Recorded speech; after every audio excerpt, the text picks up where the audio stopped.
दशकं 19 प्रचेतसां कथा पृथोस्तु नप्ता पृथुधर्मकर्मठः प्राचीनबर्हिर्युवतौ शतद्रुतौ प्रचेतसो नाम सुचेतसः अजीजनत्वत्करुणाङ्कुरानिव पितुः सिसृक्षा निरतस्य शासनात् भवत्तपस्याभिरता दशापिते पयोनिधिं पश्चिममेत्य तत्तटे तरोवरं सन्ददृशुर्मनोहरं तदा भवत्तीर्थमिदं समागतो भवो भवत्सेवकदर्शनादृतः प्रकाशमासाद्य पुरप्रचेतसाम् उपादिशद्भक्ततमस्तवस्तवं स्तवं जपन्तस्तममी जलान्तरे भवन्तमासे विशतायुतं समाः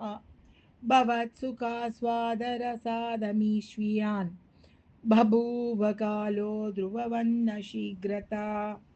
तपोभिरेषाम् अतिमात्रवर्धिभिः स यज्ञहिंसा निरतोऽपि पावितः पितापि तेषां गृहयातनारद प्रदर्शितात्मा भवदात्मतां ययौ कृपाबलेनैव पुरप्रचेतसां प्रकाशमागापतगेन्द्रवाहनः विराजिचक्रादिवरायुधांशुभिः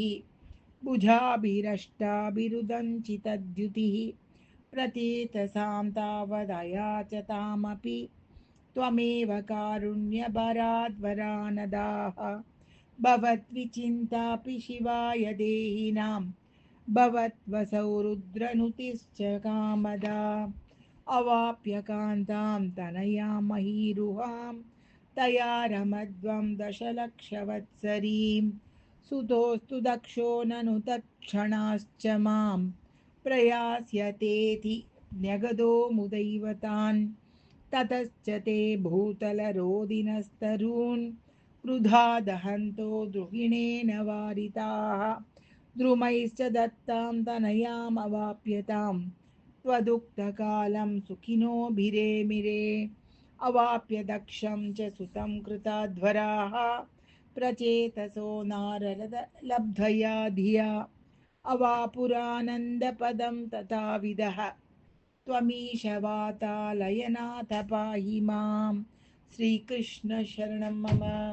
गोपिका जीवनस्मरणं गोविन्द गोविन्द।